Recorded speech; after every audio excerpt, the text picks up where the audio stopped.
ntashyo nimuzakire mu izina rya Yesu. Kandi mwese mbahaye ikaze mu ijambo ry'Imana.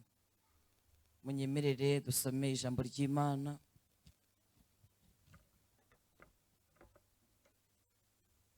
Usanga mu gitabo cy'Itangiriro, igitabo cy'Itangiriro igice cyaho ni cya 37. Muranyemerera duhere ku murongo waho wa 12. Igitabo cy'Itangiriro igice cyaho ni cya 37. Turasoma duhereye ku murongo wa 12. Twumva icyo Imana ivuganye natwe. Ijambo ry'Imana riravuze ngo bene se bajya kuragira umukumbi wa Shekemu. Sirahira abwira Yosefu ati, bene so ntibaragiriye umukumbi Shekemu, ngwino ngutume kuri bo. Aramusubiza ati, ntuma. Aramubwira ati, genda umenye yuko bene so ari amahoro, n'umukumbi yuko ari amahoro, maze ugaruke umbwire. Nuko aramutuma ava mu gikombe cy'i Heburoni agera i Shekemu. Umugabo amubonye azerera mu gasozi, uwo mugabo aramubaza ati, urashaka iki? Aramusubiza ati, ndashaka bene data, ndakwinginze mbwira aho baragiriye. Uwo mugabo aramusubiza ati, baragiye kuko numvishe bavuga bati tugiye i Dotani. Yosefu akurikira bene se abasanga i Dotani. Bamwitegera akiri kure, ajya inama yo kumwica atarabigira hafi. Baravugana bati, dore Karosi araje, nimuze tumwice tumujugunye mu rwobo rumwe muri izi zacukuriwe kubika amazi. Tuzavuge tuti inyamaswa y'inkazi yaramuriye, tuzamenye inzozi ze uko zizaba. Robeni arabyumva, aramubakiza, arababwira ati twe kumuhwanya. Muri iki gice cya 37 n'ubundi umurongo wa 31 nanone tuhakomereze. Aravuze ngo benda ya kanzu ya Yosefu, babaga isekurume y'ihene, binika ikanzu mu maraso yayo, bohereza iyo kanzu ndende, bategeka ko bayijyana kwa se. Bamutumaho bati, twabonye iyi kanzu, none umenya ko yaba ikanzu y'umwana wawe cyangwa ko atariyo? Arayimenya, aravuga ati, ni ikanzu y'umwana wanjye, inyamaswa y'inkazi yaramuriye nta gushidikanya. Yosefu yatanyaguwe nayo. Kobo ashishimira imyenda ye, akenyera ibigunira, amara iminsi myinshi ababaye, yiraburiye umwana we. Abahungu be bose n'abakobwa be bose barahaguruka ngo bamumare umubabaro, ariko yanga kumarwa umubabaro. Ati, nzarinda asanga umwana wanjye ikuzimu nyirira. Nuko se aramuririra. Imana itugiriye neza. Ndashaka gusoreza hano mu byahishuriwe Yohana igice cyaho ni cya 11 murongo waho wa 5. Byahishuwe Yohana igice cyaho ni cya 11 murongo waho wa 5. Reka dusome mu izina rya Yesu. Aravuze ngo, kandi iyo umuntu ashatse kubagirira nabi, umuriro ubava mu kanwa ukotsa abanzi babo. Kandi ntihagira umuntu ushaka kubagirira nabi, uko niko akwiye kwicwa. Bafite ubushobozi bwo gukinga ijuru ngo imvura itagwa mu minsi yo guhanura kwabo, kandi bafite ubushobozi bwo guhindura amazi amaraso no guteza isi ibyago byose uko bashatse. Nimwakire neza ijambo ry'Imana. Yesu ashimwe. Maze kumenya ko nzabana namwe, nashyizwe ku mutima iri jambo kugira ngo turiganireho. Rifite insanganyamatsiko cyangwa intego ivuga ngo, Imana ije kugukiza ikinyoma gifite ikimenyetso. Haleluya. Itorero ry'Imana, haleluya. Ijambo nashyizwe ku mutima ubwo nabasenyeraga amenye ko nzabana namwe. Nabwiwe ko Imana ije kugukiza, gukiza abantu bayo ikinyoma gifite ibimenyetso. Imana ishimwe ko ari umukiza. Imana ni umukiza w'abayizera bose, kandi abayishaka bose bakayishakana umwete barayibona. Ni Imana iboneka. Haleluya. Kandi yibonetse ntabwo ibisiga uko ibisanze. Ni Imana ihindura ibihe, igahindura ibintu bigahinduka. Ni Imana ikumenya none wicaye aha, ikanakumenyera n'imbere aho uri kujya. Haleluya. Haleluya. Twebwe amaso yacu agarukira ahangaha turi n'ibyo duhagazemo, ariko Imana yo imenya ikintu cyateguye ku buzima bwawe kandi ikakigukiza utarakigeramo. Hari n'ibyidukiza twagezemo, ariko ndashimira Imana ko muri iri teraniro n'abaduteza amatwi bahoze banyandikira, ndabasuje batewe bose. ndagira ngo mbabwire ngo ni Imana imenya ikiguteza imbere cyitwa ikinyoma gifite ibimenyetso. Ikintu cy'ikinyoma gifite ibimenyetso gisa n'ukuri kuriho. Kugira ngo icyo kintu gikire, buretse Imana yavuganye nawe, yaba yaravuganye nawe ikagukiza icyo kintu ikakigukuramo, kandi ikabifite umugambi wo kugira ngo ugendane nayo igukiza. Ariko ubundi cyakwicisha, cyagufunga, cyagukuriraho ejo hazaza hawe, cyakwica ubuhamya bwawe, cyakwica imibereho yawe. Ariko turashimira Imana, haleluya, turashimira Imana ko ari Imana igidukiza ikinyoma gifite ibimenyetso. Haleluya, haleluya. Iki kinyoma twakigereranya n'ibintu Satani byose agenda ahutazamo abantu.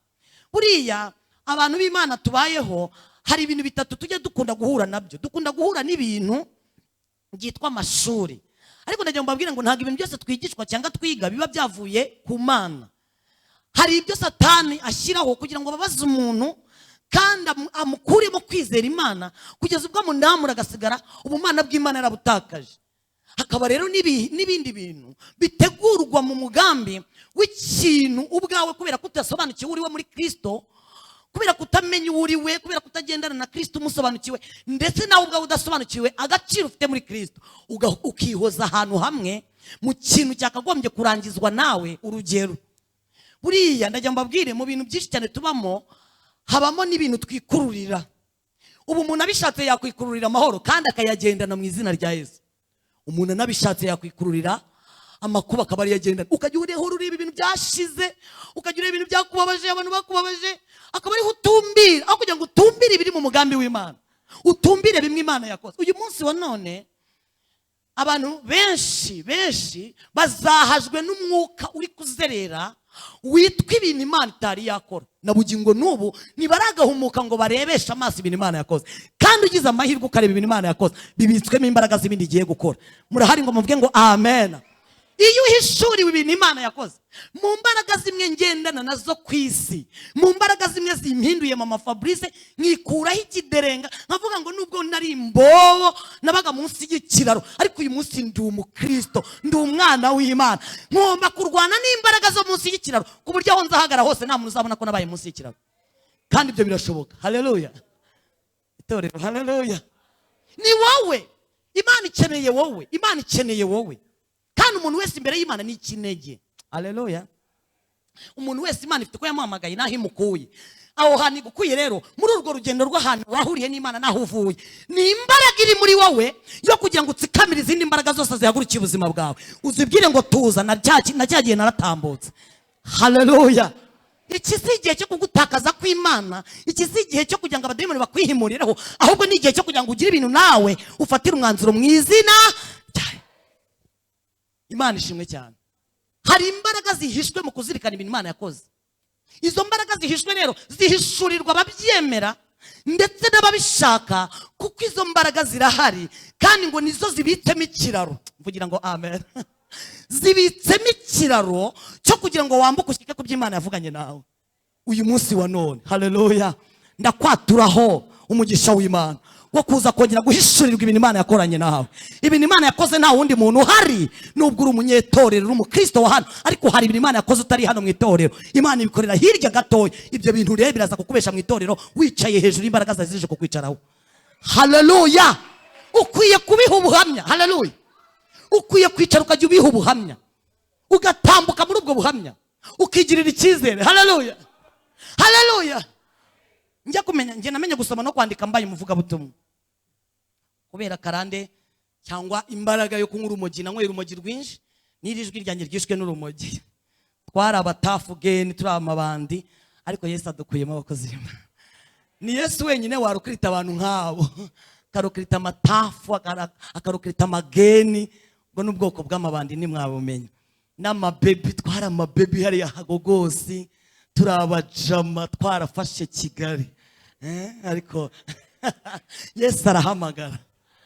N'amabandi, ni Yesu wenyine nabonye ushoboye uwo murimo. Niwe wenyine wafashe ibintu bitari biriho abihindura ibiriho. Niwe wafashe ibitari bifite ishusho nkatwe aduhindura abafite ishusho. Haleluya. Atugabanira umugabane w'ahantu tutari twemerewe nk'ahano, arawutugabanira. muri Kristo byarimo. Kandi nasomye ijambo rirambwira ngo muri Kristo Yesu niho habitsemo ubwenge n'ubuhanga no kumenya. Haleluya. Niyo mpamvu amaniversite ntumira, kandi ngiye mu gusoma nabyigiye mu nzu y'Imana. Haleluya. Kuko muri Kristo ibintu byahishwe abanyabwenge, Kristo yabihishuriye abaswa kugira ngo ikoze isoni abanyabwenge. Haleluya. Afata abadashoboye arabahamagarira abashobozi, afata abatariho bahinyurwaga n'ibihe n'abantu arabiyegereza abakuruzi neza. Nanjye mbonekamo ngabana umugabane gutyo. Reka mbabwire, ntabwo nzigera ntinkonda imbere ya Mesiya. Uzankanga wowe nkangishe dogiteri ufite, nkangishe amateka ufitanye n'Imana, ariko reka mbabwire ntabwo ibihe nzabyemera ko binyicara hejuru kuko ufite amateka mbyemera ko bitagomba kunyicaraho. Oya rwose, ugomba kubaho wigira icyizere, ukibebeza, ukistresura. Kuye kubaho ubuzima wistresura ukajya wibebeza. Wajya ugenda ukagenda nk'umuntu wahuye na Mesiya. Uyu utagenda usukuma iminsi ye kukwicaraho. Abademoni barakuzahaza kubera ihe mpamvu wahuye na Mesiya. Haleluya. Wahuye n'udasanzwe, akuvanamo udasanzwe, aguhindura udasanzwe, kandi agambira kuguhuza n'ibidasanzwe. Ko nibyo bihishwe muri Kristo Yesu. Bundi muri Kristo hahishwemo ibidasanzwe. Hari hahishwemo mama Fabrice uyu nguyu. Abantu bari kubona bagatangara, nanjye ubwanjye naritangariye. Simwe gusa. Kuva mu Kiderenga. Uzi mu Kiderenga nta muntu wemere kuhasaba umugeni, ariko ndi umugore w'umugabo. Ubundi hari uduce tutemere kuvamo abageni. Aho bitaga muri Banyahe, muri Dobandi ku Muhima, iwacu mu Kiderenga, dusima nk'utwo batwita udusima, n'udusima tuvuka haba baby. Bana barahaza umwotsi. Ariko mana, none ndi mama Fabrice, umugore w'umugabo, ufite adresse. Rugo rwanjye ndwita adresse. Ayowe. Haleluya. Nanjye ufite abana bamamagara mami. Tumutwara umamagara mama Fabrice. Kuko muri Kristo byari bihishwemo. Hari ibintu biguhishiwe nubwo hari ibindi byari biguteguriwe. Imana ije kugukiza ikinyoma gifite ikimenyetso. Ni nayo ije guhindura ibihe ku buzima bwawe. Abantu bagahindura amagambo. Haleluya. Haleluya. Hari igihe Satani atuza abantu mu buzima bw'ikinyoma, akakwicaraho neza, akakwicarana amateka yahasize. Wajya ugenda ukabona nturemerwa, ariko waremewe. Niba Kristo akwemera, waremewe. Igihugu kirakwemera, itorero shiro rirakwemera. Haleluya. Dutera haleluya wumva ufite umwuka wera, kandi utambuka wumva udasukuma. Koko ubugingo n'ubu amateka yahashize atsikamiye abantu. Nibaraga hishurwa imbaraga ziri mu by'Imana yakoze. Kimwe mu mbaraga ngomba kugenda n'Imana yamishuri ni imbaraga zaho mvuye munsi y'ikiraro. Kuba ndi umugore uvuye munsi y'ikiraro binyemera ko nta hantu ntazakandagira mu bihugu byose. Ngomba kuzakandagira mu bihugu byose namamaza Kristo, kuko sinigeze nkandagizwayo n'Uburayi. Ngiye kuhakandagizwa no kwamamaza ubutumwa bwiza bwa Yesu. Genda byemerewe. Si ngombwa kubimanurira cyangwa ubinyizeza. Umutima wanjye urabinyizeza. Ntangiye kubigendera nkiri mu Rwanda. Kandi nangiye kubyizera nkiri mu Rwanda. Kandi nubwo nicaye mu Rwanda mwicaye nk'ugiye kugenda. Gahunda ni ukwicara mu masezerano, tukajya tuva aho ngaho twicaye tugatambuka nk'ababigezemo mu izina rya Yesu. Wajya ugenda bakavuga ati wow, haleluya. Abandi bakakuruhukiraho. Batangiye kutuguza amafaranga nayo turabona. Imana ishimwe ko dufite make. Hari ukuntu Imana igustresura, sibyo? Wajya ugenda ukagenda nk'umuntu Imana yastresuye. Umuntu wese akajya kwikangamo kuparitse hariya kandi utaraparika, ariko wenda guparika. Kubite bya mujye mwistresura. Hakimise twicare hejuru, ibihe bitwicareho, natwe twiyicareho. Ihagurukeho mu izina rya Yesu. Ihaguruke, reba ukuntu bigenza. Aya masaha ashyira igukora kw'Imana mu kanya tugiye gusenga. Imana iguha imbaraga zo guhishurirwa uriwe muri Kristo Yesu. Nubwo hari byateguwe, hari Imana ije kubigukiza, ariko nawe haguruka ubigiremo uruhare. Hari ibintu Imana igusaba kugira ngo nawe umere nk'uko Imana, nk'ibyo Imana ishaka kuba. Hari icyo ukenewe gukora, nta kindi ni ukwizera. Haleluya. Ni ukwizera ukarenga umupaka w'iby'iwanyu n'amateka y'iwanyu n'ibitarabaye n'ibyaba, ugasengera ibyo Imana igiye gukorana nawe mu izina rya Yesu. Gatangira ukabigenderamo mu izina rya Yesu. Haleluya. Imana ishimwe cyane. Imana ishimwe cyane. Twasomye inkuru z'umuhungu bimwe witwa Yosefu. Yosefu yakuriye muri bene se. Ntabwo ndibuze gutinda mu buhamya bwa Yosefu kuko Imana nanjye mpaye kubaha ku buhamya bwanjye butoya kandi ndacungana n'igihe cyanjye neza, ariko reka mvugeho gato ko Umwuka Wera yamumpaye. Haleluya. Kugira ngo mbahanurire nk'uko nategetswe. Imana igukiza ikinyoma gifite ikimenyetso. Hindukira mugenzi wawe mukore mu biganza mubwiye ngo Imana igukiza ibinyoma bifite ikimenyetso. Ibinyoma Satani yakwicaza mu kinyoma gifite n'ikimenyetso, akajya kubwira atari kurizera imodoka iwanyu hari wayitunze, kandi koko wareba ugasanga nta wayitunze. Ariko muri Kristo Yesu niho hahishwe iby'iwanyu batatunze. Muri Kristo Yesu hahishwemo ubuzima iwanyu batabayemo. Muri Kristo. Haleluya. Erega ikinyoma si cyo rubanda bahimba gusa, nawe ubwawe cyakuzaho kikakwicarira kikajya kikubaza tugura byizerera biri hehe. Wahindukira mu kirere cy'iwanyu ugasanga nta byahabaye. Iwacu mama wanjye avuka mu muryango w'abakene. Mama we yishwe no gucuruza amakara. Giha cyaraturitse kubera gucuruza amakara igihe kirekire, ivumbi rijya ku giha kiraturika ngo baramushyingura. Urumva umukecuru warinze apfa acuruza amakara kumva ngo mu buto bwe bari abakene pe. Siko bimeze. Bavukaga arakimisagara, mama ntihavuka. Mama niwe bucura. Bene wabo barashira n'umuryango wose urashira, mama asigara wenyine. No agize atya kubitana na papa nawe uvuka hariya i Nyanza. Papa nawe ngo yavuye iwabo byaranze, afata ku modoka kuri Karisora aza gogosa aza Kigali. Ageze Kigali ngo umukira mubonye amucururisha ibyo bitaga ibikoco by'ingurube. Atangira guhangana n'ikarayi n'ibikoco. Umva ababyeyi. Ubundi hari igihe uvuka mu gisekuru wajya ukirungurukamo ukabona nta vizi irimo, ariko warunguruka kwa Yesu. Warunguruka kwa Yesu ugasanga vizi irahari. Haleluya. Kandi jya ubaza amateka. Urubyiruko ruri hano, jya ubaza amateka, bizajya biguha confidence yo kuba ugomba kubawe. Noneho ngo barakundana barabana. Mama mushaka afite 15, papa yashatse mama afite 16. 15 barakundanye, 16 amushyira mu rugo abarambyaye. Ndi ifura y'ababyeyi, bambyara ndi ifura, nkurikiye ishuri 8 turabana icyenda twese turiho. None rero kubera ibyo biti birarane by'ubuzima, papa yamaze kubana na mama, bundi so gusinda bivayo. Papa arasinda, amubera umugabo usinda. Abagabo baragwira. Wa mugabo utagura igitenge, mwabagore mwe bari hano, ntago abagore bose bambaye muri Kigali bambikwa n'abagabo. Harimo n'ababyihigira kandi n'abagore. Inigi idashobora kukugura igitenge, ntigura kawunga, ikwitirirwa gusa. Kajya witirirwa ngo dore umugore wa Karori, kandi Karori urabizi ko atagura n'igitenge. Urumva ni iniga. Byihigire nyine ntabyo ashoboye. Urapyine kuzageza ryari? Kaze neza mu bagore bitunze. Ibintu byawe wigira, uri gupyireka Mana. Karori uzamuhindura. Karori se afite gahunda yo guhinduka. Wowe hindura imyumvire ubyihigire, ibyo Karori ataguhaye byihigire. Ibyo bintu byo gupyineka wistressure. Bitari ibyo urarwara umutima. Hari igihe mura n'abantu murakarira, urarira. Ibikuriza abandi babibonye babyihigiye, wowe urashaka ko biva muri runaka. Niba batagusuye jya ubyuka wisure mu gitondo wiramutse waramutse meze neza. Wibwire ko wikunda nima nta muntu ukubwiye akagukunda. Byuke wiramutse waramutse ndagukunda mama fa nigendere. Siki muze ni ngombwa ko mubimbwira mubyihorere. Stressure. Aho bitebya. Ha stress.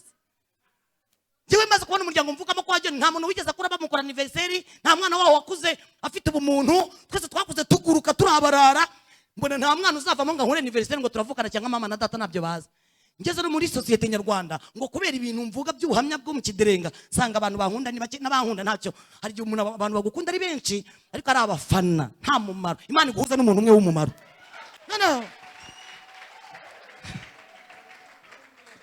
Nasomya katabo kamwe karamya ngo iyo umuntu agukunda ntagire icyo gukoraho, ngo abameze nk'umurozi ukuroga ntugire icyo.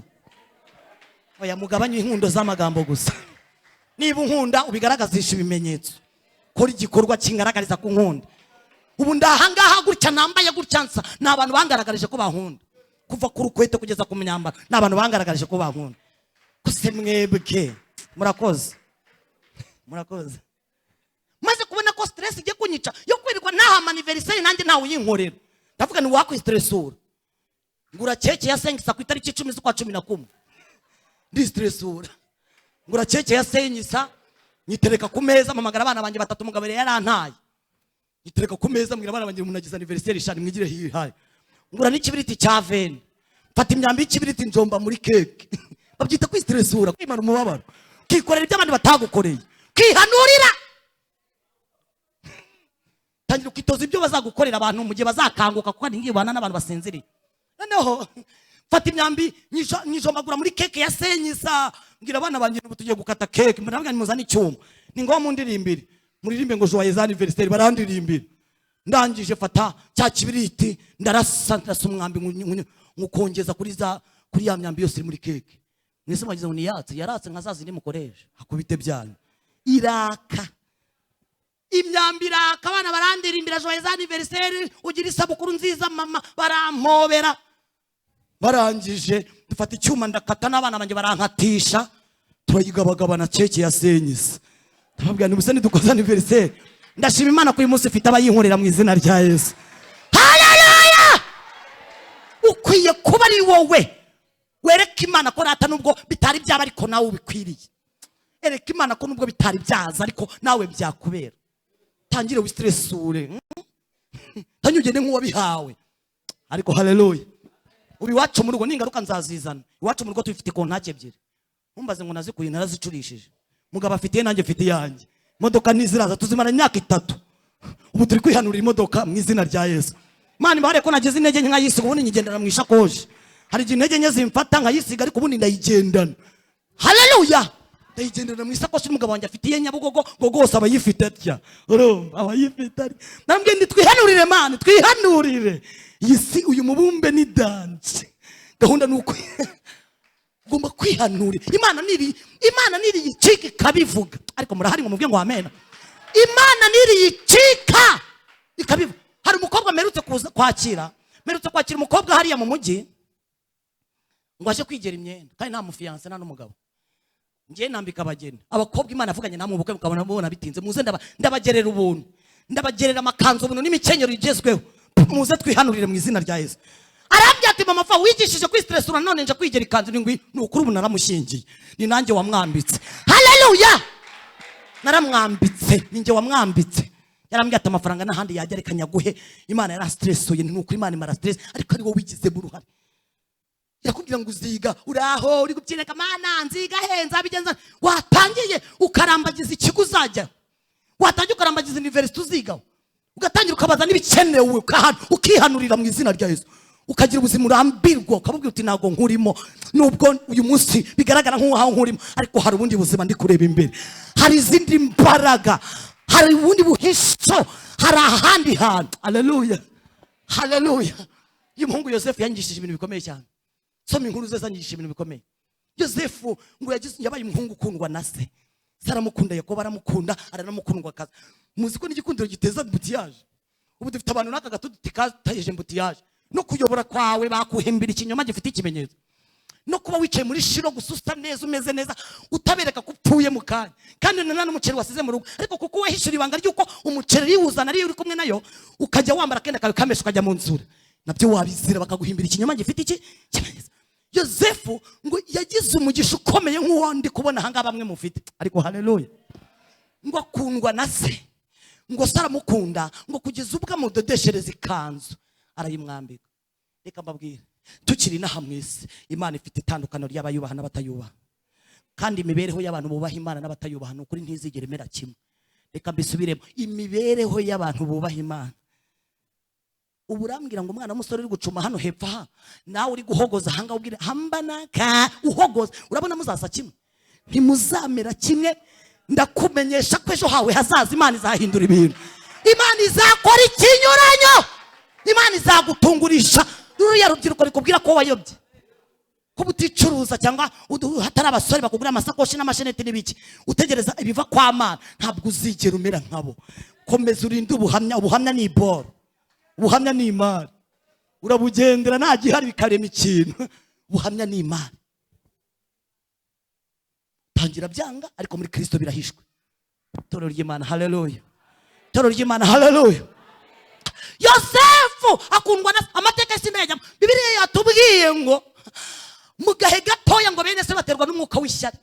Batangiye kujya bibaza impamvu yambaye ikanzu, kuki datari wadodeshereje gusa, kubera iki nabugingo no mufite abantu bambaza ngo kubera iki uhagaze ku gatuti ubundi umuntu ava mu kidirenga akaza agahagara ku gatuti imbobo zihagara ku gatuti gute baracyatubona mu mwuka wa kibobo ariko Imana yatubonye nk'abakozi kera nkwiye gutumbira icyo Imana yambonyemo kuruta icyo abantu bambonamo murahari ngo mwikirize ngo amen nurebe ibyo abantu bavuga ukari ibyo bakora bizaguca intege utaragera aho ugomba kugera gahunda ni ugutera umugongo bimwe ugasingira ibindi mu izina rya Yesu haleluya nabo bajya babivuga bakajya babona ko naho uhuriye nabyo Yosefu ngo ntiyacika intege arakomeza yambara ikanzu ndende icyamuka akomeza gukundira Imana icyamuka akomeza gukundira amateraniro icyamuka akomeza gukundira gukunda Imana n'itorero n'ubuyobozi ukaba muri shiropa ko huye n'Imana haleluya ntugambire kuva mu nzu y'Imana ntujarajare Bibiliya ivuze iki ngo mu kanya gato kubera ryashyari muziki iyo barwanyije kimwe Imana irema ikindi ngo Imana yisirema inzozi mwakwikiriza ngo amen Imana irema inzozi muri Yosefu atangira kurota ngo akajya arota ngo yarota akarotorera bene se muzasome kino gice cya 37 na 36 uzabisangamo ngo akajya barotorera akabarotorera iby'umubuku ya urose uhagarara uwe ugahagarara yabikagwa arabarotorera ngo uko barotorera ngo none hishyari rikazamuka Bibiliya imbwiye iki Bibiliya yarambwiye ngo nuko baratandukanwa bene se bajya kurakira Yosefu aguma mu rugo abana bo mu rugo haleluya inzerereze ntizibatesha umutwe kuko turabo mu rugo bajya kuragira baragenda Imana irabatandukanya uwo muntu guhangayikishije uyu muntu wari ujya kuremaho ikinyoma gifite ikimenyetso muzatandukana ibihe bitandukanya abantu iminsi kuvanaho umuntu utari umumaro ku buzima bwawe utabigizemo uruhare Imana imukuraho bene se badafite umumaro imusigana na se umufitiye umumaro n'inzozi ndashima Imana ko hari icyo tugendana hari icyo dufite hari abantu bafite icyo bafite ngo bavuge ngo amen muzi icyo tugendana Bibiliya yaravuze ngo mbese abayuda barusha icyo abandi ngo babarusha muri byose ngo irya mbere ngo babitse ibyasezeranyijwe hano hari abantu bafite ibyasezeranyijwe bavuga ngo amen Bibiliya imbwiye iramye ngo nuko Yosefu na se baricara se ngo aramubwira ati rero bene so bagiye kuragira ndati none ndashaka kugutuma Bibiliya niko yatubwiye baramubwira ati ntuma ngo arambuka n'ibyamutumye amafunguro arambuka mu kibaya cy'Ishekemu ngo arazerera mu gasozi ngo arikahura n'umugabo ndashima Imana ko hari umuntu wawe hagati y'Imana yavuze no kukigeraho harimo umuntu Imana izakoresha akagisohoza ahubwo sengera umuntu Imana izakoresha uhure nawe mu izina ngo ahura n'umuntu umugabo aramubaza ati kuzerera mu gasozi aramubwira ati ndazerera nabuze bene da aramubwira ati numvishe bavuga ko bagiye Dotani none ubu ngubu tuvugana bambutse bagiye Bibiliya ivuga ngo bamwitege arambuka basanga Dotani baramubona abaje muri ye naratangaye muri ubu buzima uzi kugirira umuntu neza ukagira ngo ahubwo mubitsemo imbaraga zo kuza kugira nabi bantu mwagiriwe nabi n'abantu mwagiriwe neza nimukomere mu izina rya Yesu Imana izabitura ni Imana yitura umuntu ibiwanye n'ibyo yagize gute inshingano yawe niyo gukora neza ukiriho ikintu Imana ikurindiye gukora neza urwawe ruhande jya ubana n'abantu bose iki amahoro ujye urwana nabyo bigereho mu baturanyi mu nshuti aho ukorera bakwange wowe ubihorere Imana ihora izabasanga bamwitegera kikure Bibiliya iravuze ngo bajya inama yo kumwica atarabigira hafi ngo baravugana bati dore ngo Karosi araje nimuze tumwice tumujugunye muri izi nzobo rumwe muri izi zacukuye kubika amana tuzamenye inzozi zuko zizagira gute zizaba ngo Robeni arabyumva aramubakiza ndashima Imana ko umuntu wese wicaye ahantu Imana imufitiye Robeni we Imana igufitiye Robeni uba ahantu utari Robeni wawe yicara mu nama utarimo Robeni wawe yicara abantu bagambiriye kukuroga Robeni wawe yicara bagambiriye kukwirukana haleluya Robeni wawe burya ari hagati mu banzi kandi nabwo ari Yakobo gusa Imana yibahishije gutyo yigeze yibahishiriza ku mugabo umwe witwa Paulo ngo ubwo bari bamuziza ubutumwa bwiza ngo bagambire kumugira nabi ngo Imana izanamo mwene wabo wa bugufi ngo arabyumva arangije kubyumva aramumenera amabanga yuko gahunda zimeze nawe amenye uko abyitwaramo kandi ntiyapfa Imana ihimbazwe ndashima Imana ko igitumye turiho dufite mwene wacu wa bugufi mwene wacu wa bugufi itorero rigendana nawe ni mwuka wera haleluya mwuka wera uraryama ukarota mwuka wera uzi ko Imana ikorana n'imitima y'abantu bari hano harimo abantu Imana ikorana nabo mu mitima yabo batari bakabimenya wagenda ukumva Imana ivuganye nawe mu mutima wajya guca mu nzira Imana ikakubuza hari n'abantu Imana iteza mbuti yaje kugira ngo batajya guhura n'ikibi ukabona urugendo rwasubitswe, ukabona ibintu byanze, amasaha ararenze, ariko Imana ibifite ikikurinze. Nubona imodoka igucaho n'iguhera ifute cyangwa ukabona hari impamvu ibaye ituma utajya aho wari ugiye, ujye umenya ko ari Imana ikoze icyo kugira ngo igukize ikinyoma gifite iki kimenyetso. Haleluya! Ikinyoma gifite ikimenyetso. Nubwo batamwishe bamugurishije, baramugurishije, bamugurisha. Bamaze kumugurisha, Bibiliya iratubwira ngo babende amafunguro barayarya, ngo bahugize bari kurya, ngo bahita babona ngo bishimane batambutse, ngo barababwira ati dufite imari, baramugurisha bamwohereza mu isezerano. Ndashima Imana ko kimwe mu bintu duhura nabyo ni imbaraga zidusunika zitujyana mu byasezeranijwe. Amakuba yacu, intambara zacu ni moteri dusunika itujyana ahantu Imana iri, itujyana mu byo Imana yagambiriye. Nubona uri kubabazwa cyane ukabona ari ibintu uhagazemo bidafite isura, menya ko ugiye kugera hari isura, ugiye kugera mu bifite isura. Imana iri kukuremera ibifite ishusho. Haleluya! Naratangaye cyane, baramugurisha. Naho Yosefu agiye kwiga iby'ibwami, Imana imujyanye ahantu agomba guhura n'ibyasezeranijwe. Yari kugera yate, Imana yamutegeye iryihuse. Imana igitegera abantu bayo iryihuse bakagira ngo irabanga, ariko ni mu rukundo rw'Imana. Imana yacu tugiheza, Imana yacu turengera. Naratangaye. Bafata ikanzu ye, baravuga ati nubwo tutamwishe ariko reka tubwire nubwo tumugurishije, reka dufate ikanzu ye tubaga umwana w'ihene tuyinikemo tuyishyire data. Ngo barayimushyira, baravuga ati twayibonye turayimenya, ese nawe wayimenya? Undi ati ndayimenye we, ni umwana wanjye. Ngo isararira, ngo abakobwa be bose n'abahungu bose. Ubu ko ari ibintu muri kurizwa nabyo uyu munsi wa none, naho Imana yaragukijijemo ikinyoma gifite ikimenyetso. Yosefu ariho nubwo ikanzu yuzuye amaraso. Umva nongeye mbisubiremo, Yosefu ariho nubwo ikanzu yageze kwa se yuzuye amaraso, batekereza ko inyamaswa y'inkazi yamuri, ariko Yosefu ari mu isezerano. Mvugira ngo Yosefu ari mu isezerano, Yosefu ahishwe mu isezerano, Yosefu abitse mu isezerano. Haleluya! Yosefu arahari, kandi igihe nikigera Imana izabereka Yosefu, kandi mubereka ari uw'umumaro. Ndashima Imana ko izakwereka umuryango wawe uri uw'umumaro.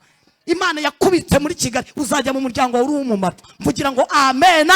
Imana izagushyitsa kuri bariya bose bagutaye uri uw'umumaro, izahagushyitsa uri uw'umumaro. Baje kumushyikaho, arabibwira, bamusanga mu gihugu abereye premier minister, barumirwa. Muzi ko hari ibintu Imana idukorera, abantu barakoze ibyabo bakabura uko batwihanaho. Muzabababarire, muzababarire, muzababarire, muzababarire. Twasomye mu byahishuriwe Yohana, havuze amagambo akomeye ngo kandi niyo umuntu ashatse kubagirira nabi, ngo dore nguko uko umuriro bava mu kanwa wotsa abanzi babo. Imana yambwiye ngo mbwira itorero imbaraga mugendana, mbwira abantu musenga imbaraga mugendana, mugendana imbaraga z'akanwa, mugendana imbaraga z'akanwa, mugendana imbaraga z'umuriro mu kanwa. Uhereye none tangira wiyatureho iby'imbaraga mu izina rya Yesu. Tangira wihanurira iby'imbaraga. Imana igukeneye ko nawe wihanurira, ntabwo ukeneye kujya guhanuza nawe ubwawe. Jya ubyuka mu gitondo ubuzima bwawe bushyire mu buhanuzi, jya urara nijoro ubuzima bwawe bucometse mu byasezeranijwe. Jya wibwira amagambo meza, jya wihanurira. Nuko niba hashatse kugira umuntu bagira nabi, uko niko ngo akwiye kwicwa. Muzi ko umuntu ugirira nabi umuntu Kristo yaronse afite mu kiganza cyane, uzi ko nawe ngo adakwiye kubaho. Nubwo batashatse kubaho ariko bazapfa mbere yawe. Imana ihimbazwe, kuko imbaraga zibikwica Imana yazimaze muri ibyo biri kukwigisha. Imana yasizemo imbaraga zikwigisha, ariko izikwica avuga ngo zararangiye. Wavuze ngo zararangiye. Izigukoze isoni zagize gute? Izikwica zagize gute? Imana ibitsemo imbaraga z'umugambi wayo gusa. Imana ihimbazwe. Ko nguko niko yabigenje ku buzima bwanjye, niko yabigenje. Uyu munsi wa none hariyo nza kuba mvuka mu wundi muryango utari wa John na Jeanne mama bambya, ntabwo mba nduye nguye, ariko Imana yashimye ko ariho nyura, bariho mvukira. Kandi ndashima Imana, ntabwo ndagira ipfunwe ry'uko mvuka muri uwo muryango. Nisanze mama na papa ari abakene, namenye ubwenge sanga ari abatindi. N'uyu munsi zambabura zihabwa n'imirenge, zambabura zitanga imirenge iwacu turayifite, barayibahaye mu murenge wa Gatsata, kuko baracyari ku rutonde. Nigeze nshaka kujya kubandukuza, Imana namya ngo wowe kwihuta nzakwereka. Nashatse kubimura mu minsi yashize na bene mama bamaze gukura, turwana no kubimura, tugura inzugi, tugura ikibanza. Ubu no mu ruguje twabikwereka, twegeka mama babati, twegeka inzugi n'amadirishya. Mama baba mukubise ikirozi cyiza, amaguru barayabyimbya, dore barangana rye. Senze Imana iramya ngo hoya, rega nawe utanga umugambi wanyu imbere. Nibi nabyo byari ngombwa ko bibanza bikanyuraho, kujya mutazirata imbaraga zanyu, ahubwo muzamenye ko nkora uko nshatse kandi nkakora igihe caki. Ubu byegekanye na mama mu nzu turarwaje, ikibanza kiraho, ariko ubu turashaka gusubukura. Narishatse kuvuga iki? Aho nari ngiye kurwana n'umwuka wo kumuvana mu kiderenga, hahandi mu nzu y'ibyumba 2 na saro badafite aho bazacukura toilette yindi bafite niyuzura. Naho mvuka. Hari igihe uvuka ahantu ukajya uvuga ati mana we, wagera ahandi hantu havuka abandi bana, hari amakaritsiye avukamo abandi bana, sura umwana ukavuga ati wow mana, akiri mu isi avuka ahantu. Hari abantu baba ahantu banavuka ahantu, sibyo we? Umuntu ashobora guhagarara yavuga igisekuru cy'ahantu avuka, twese tukavuga tuti mana ni ukuri ataragera mu bwami akiri inaha mu isi nta kutagize. Ariko hari n'undi uhagarara yavuga ati mu gitindi hehe, ariko aho hose turashima Kristo twese ko yatwemeye. Mwavuze ngo yaratwemeye. Haleluya! Nushaka uvuka mu muryango ukaze, nanjye uvuka mu muryango wa gitindi, twese Kristo yaratwemeye. Kandi atwita izina rimwe ryitwa umwana w'Imana. Abana b'Imana, haleluya! Nubwo hari abana b'amakuza hazwi, nubwo hari abana b'amataje azwi yitirirwa amazina n'abakomeye bitirirwa amazina, ariko natwe turi abana b'iki? Haleluya! Turazwi, mvugira ngo turazwi. Nugenda ubizi kuri umwana w'Imana, bizakurinda kugenda ubyineka mu isi, uzagenda nk'umwana w'abakomeye, kuko iwanyu ni mu ijuru kandi niho dutegereje umukiza ko azaba. Mbabwira ikintu cyanejeje mu buzima, maze guhamagarwa nkijejwe, ndaje mvugeho gatoya ntarakizwa. Yesu akimara kunyita umwana we, nahise nicomeka mu gisekuru cya Yesu. Ubu uyu munsi mba mu gisekuru cya John na Jane nk'amanegeka, ariko mfite igisekuru gikaze njya mbwira ibyanjye, kandi cyantunganyirije ibyanjye neza. Kuva nahamagarwa nkakizwa, ntabwo ndicuza ko mba mu gisekuru cya Yesu. Yesu ahora akoresha uko ashoboye kugira ntasa n'amateka yahashize. Mwamumpereye icyubahiro. Uko nikajya bigenza, kuko ni igisekuru kiri hejuru ibindi bisekuru. Iwanyu nibakugabaniye umugabane, Yesu azakugabanira. Ubu se ni doni turi kuzinywa, ubu ngubu dukuze. Ubu ngiye kwistresura kwanjye rero, ubu n'akamayoneze ndakamira nkumva uko Yesu agira neza, kuko ajya ntako nari. Ubu se nkubwire ko nakapotage nanjye nkakora nkakarya bikemera mu izina rya Yesu. Ako mujye mwistresura. Ukistresura. Mu minsi yashize bwo navuze ntabwo ndagura, ntabwo ndi bumwe aya mata, reka none ngure na Francere iri yinywa abana b'impinja. Nyimwe numva ukuntu impinja zinywa amata, kandi narakanyweye karagena. Ese ni kamirika? Ni ukuri karamirika. Francere ari amata y'abana, narakamiza agakombe ndakishyura ndakamira. Kunsekazi nseka turyo twabana twa poliki. Ubu ndi kwibebeza akayahurute ndakamira. Iyo umunsi wije ntakamize mba numva mbangamiwe. Ndakamira. Nigishije n'umugabo wanjye kukamira, namwe ndambwira ni kamire turebe ko iminsi yicuma, kuko iwacu nta twahabaye, nta yahurute twanywe. Yesu ari kuzitunywesha dukuze. Haleluya! Ariko biti ni ibiki bitakwemera muri iyi si y'umwuka? Ni ibiki utakora ngo wistresure? Ikintu kiguhesheje amahoro aba ari cyo kujya ukora. Ntukarinde kuvuga ngo buse ngo kwa muganga nibambaza ngo umwana ngiye kuye, uwo muganga nagiye kuyiguraho hariya muri farumasi, yarambaje ngo umwana afite amezi angahe cyangwa afite igihe kingana iki. Nambwira umwana afite imyaka 35. Ati 30? Ni njye ruhinja rugiye kunywa kano kaboro. Arakanyishyuza ndagataha. Yasige n'ubu ni inshuti yanjye. Yarambwira ati mama fa n'ukuri. Ndambwira nimba ndi kwistresura by'imiryango itama Yesu yarabimpaye. Dukoresha uko ushoboye, ubeho ubuzima budasa n'ubw'iwanyu babayemo. Dukoresha uko ushoboye, ibyo utahawe na rubanda uzabyihe. Imana izaguhuza n'umugisha wawe. Wihe, iyo umuntu yihaye ntiyisondeka, ariko abantu bagoye baragusondeka. Ubuzima burahinduka. John na Jane sanga n'abakene, mbega gukurura akantu ugasanga iwanyu hasa nko mu basazi. Umwana w'umukene narivuze, umwana uvuka mu bakene asa n'umwana uvuka mu basazi. Muri quartier ya Gatata kwa John hari hazwi nta gipangu twajyaga twinjiramo uko tubonye, bahitaga batwirukana bati musoke mugene mwiruka musoke. Twasanga aho bari kurya ntibatwemeraga, aho bicaye mu gipangu cyabo, abicaye mu ngo zabo bakorobye. Iwacu se gukoropa twari tubizi, ntabyo twari tuzi. Gukaraba hakaraba bari buryame, wewe waba uri bugangika ukaryama. Muzi ko hari abantu baryama mu mazu kandi bagangika. Uzi kugira ngo uvuke mu muryango wawe w'ababyeyi, ababyeyi bawe badafite aho bakuryamisha, waravutse nk'izindi mpinja. Twakuze turi abana tudafite aho turyama, tudafite icyo kurya, turya indyo imwe kuva ku itariki ya mbere kugeza ku itariki ya mbere, tudafite icyo kwambara. Kwa John ubuzima burambabaza, murenda akana kakanyamibabaro kirukanwa muri quartier, kirukanwa mu bipangu by'abaturage, katemerewe. nahura n'umuntu ati puni bwa bwana bwo kwa John. John ni umusinzi uraho utahakambakamba, yakwinjira mu nzu akabarwanya na mama bakaba baragurutse muri karitsiye. John na Jane dore ngabi bitenge mu kirere, ingutiya mu kirere. Mbega kuvuka mu muryango we, nkura nkomeretse umuryango ntahisemo kuvukamo, ndakomereka ndashira. Ndashima Imana ko ibintu byose byankomerekeje mu mikurire yanjye Imana nibyo yahereyeho. Mwamvugira ngo amen. Imana yabihere. Haleluya. Nakomerekejwe n'ibintu bitatu kambibabwira. Icyambere, ntacyo kurya twagiraga, twaryaga ubugari. Mama yaramfasha njyana muri maratabaze, muri marato Nyabugogo, ampereza umuhungu wajyaga ayora ibintu by'ibifu byamenetse mu mashini, musi y'imashini. Anambwira ati akana kanyene kajya kaza aha ujye ugaha kuri iyi fu, yitwa bwa bugari. Hari ibiryo byitwa bya biryo, ibiryo byose bigira amaseri. Hari inyanya z'ikimene, hakaba n'inyanya zo ku kiro. Mujye murya, nujya gutegura amezi wawe ujye umenya ko isi yose idategura nkawe. Hari abo bizajya bitera gusenga n'abandi batere gushima. Jye witonda kandi ibihe birahinduka. Uriya muturanye urebera ku rutugeje Imana yazamukurutisha ukamusaba. Jya witonda, ibihe byiza urimo jye ubibyaza umusaruro, ugira abandi bashima Imana kubirimo. Nujya kubumbura akanwa kwawe ugiye kurya, jya utekereza kuri umuntu ugura ikimene usanze agura ikimene. Njye uyu munsi hari igihe nsanga umuntu ari guhaha, narebe ukuntu ari guhana kwibuka kwa John, nkasanga afite 5 mu isakoshi, nkambwira ntiwambare ukaza nkakwereka. Nawe nkamugura ikiro cy'inyanya, nkamwereka ko kugura ikiro cy'inyanya bibaho. Nkamuhanurira mu izina rya Yesu. Nkamuhanurira. Nkambwira nubwo uri kugura ikimene, humura hari igihe uzagura ku kiro, kuko nanjye ndi kugura ku kiro. Kandi nakuza mu rugo rumugura ikimene. Akambwira ati none se nkatangira kumuha ubuhamya, akarira yarira nkamuhanagura. Nkambwira ngo humura ubuzima buzahinduka.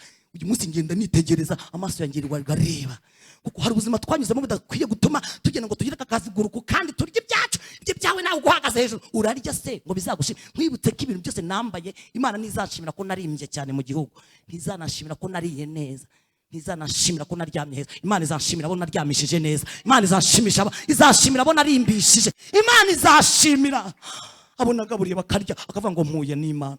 Uzi ko muri iki gihugu cy'u Rwanda hari umuntu waha inoti ya 5 akavuga ngo mpuye n'Imana. Uzi ko muri iki gihugu cy'u Rwanda ya myenda utacyambara. Hariya Nyabugogo nirirwa mu mbobo nabanye nazo ba mama wabo, abagore nayoboye indaya, ndi marine nyobora indaya. Izo ndaya nazo zibyariramo ubu abana babo nibo ndi kurereramo, nabo babyaye abandi. Uzi ko hari abana njyana imyenda abantu bamaye batacyambara, ibitse mu garderobe, bakavuga bati mama papa genda ubwira abo bana Imana ibaha umugisha. Akarira umwana wamuhereza ikanzu akagira ngo abonye ikiza, utacyambara. Uzi ko hari umwana usanga hari Nyabugogo saa 2 z'ijoro mvuye mu kazi mu mujyi, ukamugurira icyayi cya deza n'irindazi ry'ijana, nkamubwira ngo humura nanjye nahoze ndi marine hano ku kiraro. Uyu munsi sinkiri marine, inywa icyo cyayi n'irindazi wongere wiryame, ariko Imana izahagukura. Nkamusengera nkigendera, ariko akarara nkwe icyayi gishyushye n'irindazi ku mafaranga Imana yampaye. Ntabwo gukorera umugisha ari ibintu binini cyane. Nuko byumva ukajya uhura ijisho ryawe rireba icyo wakora ngo urame, rireba ikiza ubundi bizana umugisha. Nibyo ngibyo mwene uwo muntu ntabwo ukuboko kwe kude, ntabwo ukuboko kw'Imana buri kishyiramo. Imana ihora ikoresha uko ishoboye ikaguhuza n'ibyawe, kuko izi kutabyakira wenyine. Nawe kwa kundi ujya ukora Imana iguha umugisha. Ngiye uko niko nkora, nawe ufite ukundi ukora Imana iguha umugisha. Ntimugakabure gukora neza. Ubu baturanyi ba mama bari kwihana. Iyo baza kutugabura cyangwa bakatureka twinjira mu nzu zabo bakatugaburira umuceri tutazi. Uyu munsi wa none natwe tuba turibanye nabo mu bundi buryo, ariko nanjye ngiyeyo n'ubundi ngenda nikandagira. Kandi nabo iyo banyakiriye bagira ipfunwe. Imana izakurinde kugira ipfunwe hazaza y'ibyo utakoze wari ukwiye gukora ku muturanyi wawe cyangwa ku muryango wawe. Umuryango wacu umukene asa n'umusazi ngo bazadukara ndetse batujyane mu muryango. Ubu imiryango turi kuyihigira, harimo nabo ntazigera amenya, kubera umuryango nk'uwo wa papa w'umusinzi na mama uhora agurukana agataro ku mutwe n'abana mu mugongo. Ngo dukarabe tujye gusura imiryango ryarize. Imiryango si dusure urugo rw'abasazi n'abiruka biruka. Ntabwo byabayeho, ntamo sinigeze mbona badusura imiryango, natwe ntituje tuyisura. Dukura gutyo rugo ruguruka, turya idodo zitwa mutibikanyi, imboga zera aho banyara n'ubwo bugari. Nari nzi kubusonga, ngasonga igitsima cy'ubugari cy'ibiro 2, nkahita ngenda mu gihe shizeho amazi ku rukwi. Nari nzi gutashya, nzi gucameka, kandi mvuka harya hakurya Nyabugogo. Umuntu wese wirata agiye yirata Imana. Wavuka ikigaru karuha, umuntu uvuka Nyamasheke akabaho neza. Ye witonda, aho uvuka se waguhesha kuba uriwe. hano hakurya feruje ya Nyabugogo mu Gatsata niho mvuka. Feruje zose zirasa iwacu mu nzu, ariko turi abatindi, nirwa nta shinkwi ntoragura ibiti, n'umwana mu mugongo mvuye ku ishuri, dore ngo mvuye ku ishuri ku Muhima niho nize, ndi n'igiti, ndi n'agafuka k'ubugari ku mutwe, umwana mu mugongo ari kugenda arira mama agira gutwana tugira amahane, ubukamambiri bwacitse nako gacomoka numana n'ifu kira hasi igiti nzamura nihuta siganwa n'amasaha kujya bene mama basanga ubugari buhiye, ninjye watekaga mvuye ku ishuri, umwana wifura mubaro uranyica, ngira nkahita comeka amazi ku rukwi, nkahita njya gusoroma za mboga zitwa mutibikanya aho banyara munsi y'iwacu hari akarima Imana ashyiriho mama, reka mbyite gutyo, ako karima kavuye ejo bundi dukuze, kahoraga kera, twarasoromaga izo mboga zigashiraho, abasinzi bakagenda bakanyara zikongera zigatoha, bwaracyaga zikongera zikera, n'ejo zikera, nta tumba ntaki kavuye ejo bundi. Buri Imana ifite uturima tw'abatinde kitwa imboga za mutibikanya, za zindi zitukura zera aho banyara, zigeze zivamo. Nari nzi kuzisoroma nkazitogosamo amazi ya mbere nkayamena, kuko bibeshye ukayanywa ubunywi inkari z'abantu kandi birarura kubera abantu bazinyaraho. Amazi ya mbere barayamena, amazi ya kabiri niyo nashyiragamo akunyu, nta inyanya se ziri, amavuta nayo wanyu nkahita nzana aho ngaho muri bene mama bavuye ku ishuri, bakaniyo amazi, ubwana bw'abakene babukaniyo amazi ntibuhaga, ariko Imana ishimwe, Imana dukishije imirurumba twakura, Imana yanyigishije kurya. Uziko umwuka wera kwigisha ukuvuga, wageze mu rugo runaka ukurya ukubaho, ariko Imana ihimbazwe, iduhamagaye tumaze umururumba, Imana ishimwe. Nta mwana w'iwacu wakuze bamuhendahendera kurya, kwa kuri muhendahenda biwanyu, nanjye mu muri wanjye nsigaye muhendahenda. Imana ishimwe ko ndi kurera abana banjye mu buryo tutakuzemo. Mfite umwana witwa Sabe w'imyaka 7, kugira ngo arye no guhendahenda, afite bashiki be bakuru, afite Fabrice mukuru imyaka 20, urumva afite n'abantu baba mu rugo, umuryango w'abantu 7 b'imbobondera. Mbese Sabe yageze muri bo nawe profita igihe, aragiprofita umuhungu wanjye kugira ngo arye, barabanza kumuhendahenda bakamwirukaho n'isahani y'ibiryo mu gipangu, ariko Mana mu gipangu nkababwira ni mumwirukeho mu muhendahende ntimumuhutaze, umuhendahende ndewe ukuntu ibi bintu bimera, ubundi abakire babaho neza n'ukuri kose. Nkabona ukuntu umwana wanjye aba yabakaniye, yanze kubirya batamwinginze, Sabe iryo mama arakujyana mu mujyi, iryo mama arakuzana akamodoka, bamutamika ikiko kimwe yirukanka, ariko Yesu ni mwiza we, ambwe nibyaza igihe umusaruro umwana wanjye, ibi nta byabaye iwacu, nanjye iyo Mariya arya mwinginga nkamvuga ariko Mana ndagushimiye, ubu ufite n'icyumba cy'abahungu n'abakobwa, haleluya, ntabwo bararana nkuko twakuze turarana, kandi byose ibyo byumba birimo amamatera, haleluya. Wacu twakuze turyama ku byo biti bisaso, nibigenda mama yatoraguraga hirya nino muri Mondisi, akabizana karambika ikintu cy'ikiringito cyitwaga cya rufuku, ntabwo mwakimenya, nibiringito byakorerwaga aho bita Rwantesiko, akakirambika ikindi akakitworosa. Narinze shaka umugabo ndarana na basaza banjye, turadukumbagara muri iryo vumbi, mu nzu y'ivumbi, mu nzu idafite sima. Muzi ko hari igihe abandi babyuka, abandi bagangitse, muzi ko abantu bose bataryama kimwe. Twajyaga tubyuka mu gitondo tugasanga uko tware tugaragura bwa bugari mu ivumbi, ibisaso byavuyeho, tukabyuka twihungura ibivumbi, babyita kugangika, kandi ukagangika mu nzu ufite ababyeyi. Dukura ntacyo kurya, turya ubugari na mutibikanya, mama yagira ngo yahinduye imboga, akagenda akagura za nyama zo ku masahani zitwaga igihaha, ntabwo mwakimenya, ni inyama ziturika zikazamura umufuniko n'amamesa, mama ati muve mu nzira, ikagaruka mu isafuriya, mama agapfundikira, atahuye, Imana ishimwe ko igarutse. Bazita inyama, ni ya nyama udashobora gushikura, urashikura wabura icyo ufata ukareka ukanywa isosi, bazita za desa zo ku masahani muri marato zabagayo. Izo nizo nyama mama yabaga yahinduye, ngo ni mu minsi mikuru kuri Noheli na Bonane. Nakuze mfite umururumba w'umuceri, none narawuriye ndawuhaga, Imana ihimbaza.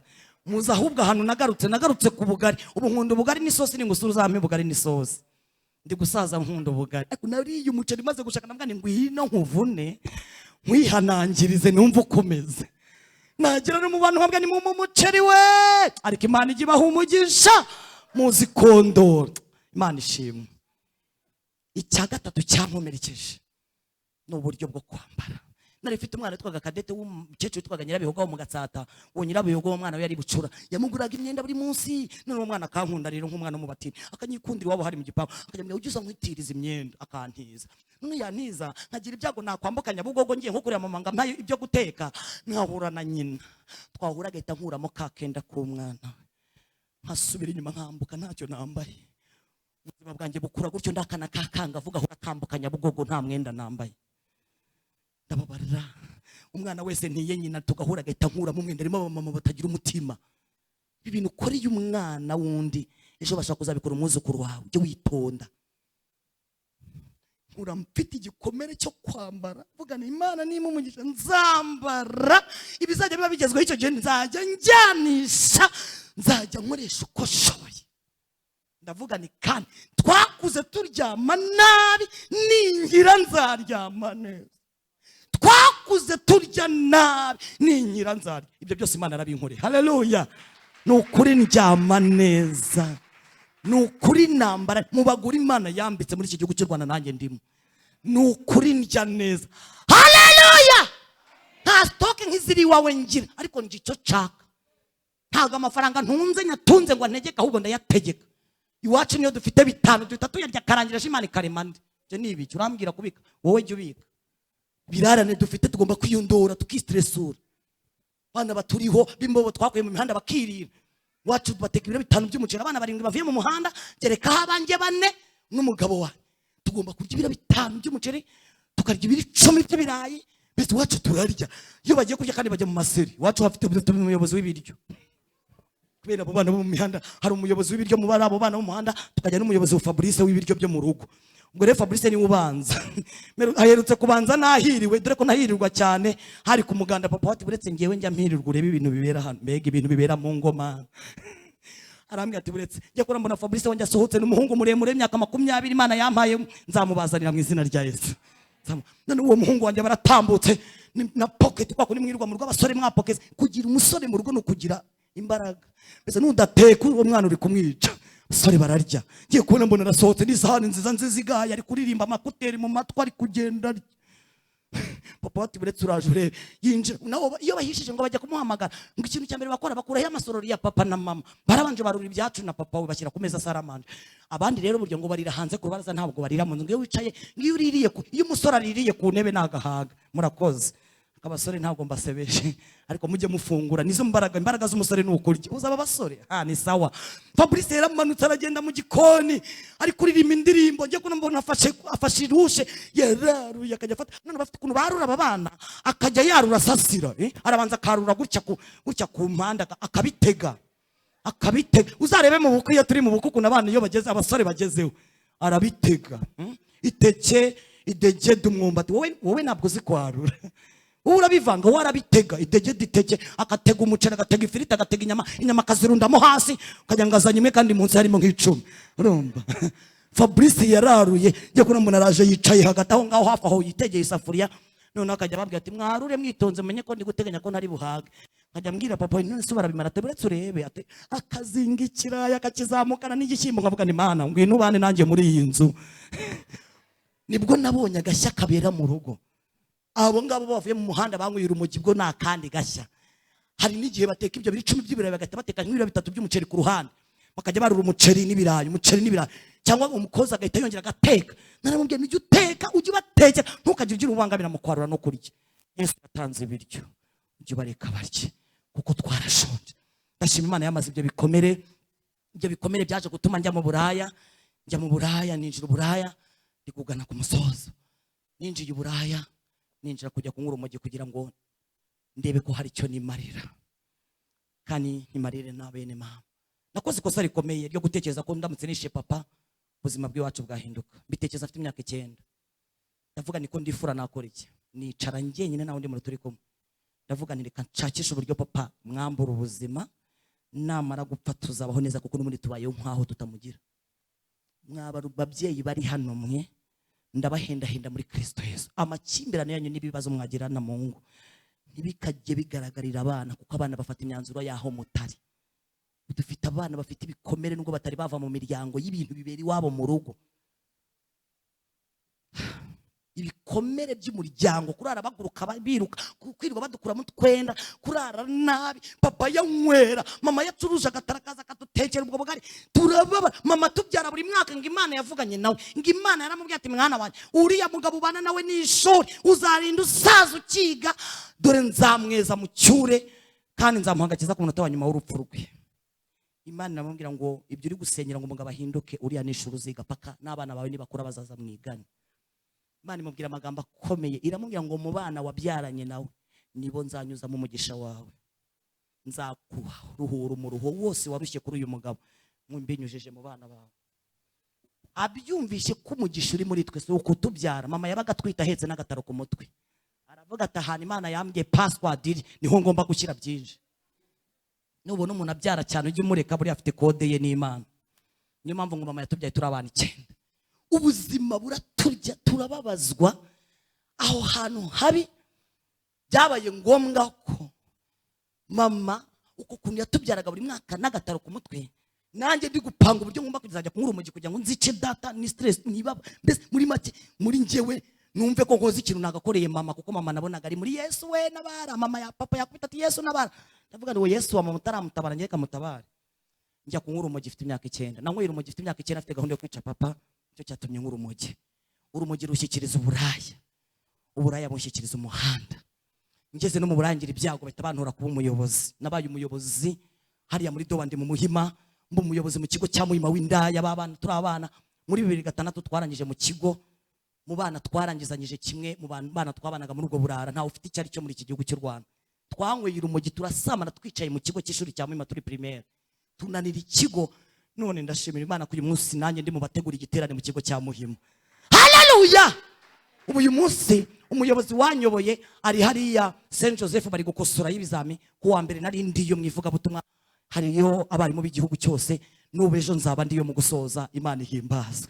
Uwo mwari muri kuntumira gutyo namukora ikintu kibi cyane, kuko niwe wajyaga akunda kutugenda wakatubabaza, agahora tuvugaho mu ruhandi kuri assemblée makatuvugaho bakampamagaza, kuko njyaga mpangu dushya mu kigo nkaza nambaye ikirenge kimwe mu rukwete ibindi ikiri nta rurimo, nkacumbagira ikigo cyose nereka abanyeshuri kandi narazindukaga, nkacumbagira igihe kigo cyose mbereka ko nambaye urukwete rumwe. Banyitaga jama mu kigo, nari umujama n'umwana wananiranye kuruta abandi. Noneho bose bagahita bakuramo inkweto, bose bakambara ikirenge kimwe mu rukwete. Twajya kuri assemblée directeur yajya kureka abanyeshuri be bambaye inkweto mu kirenge kimwe indi nta.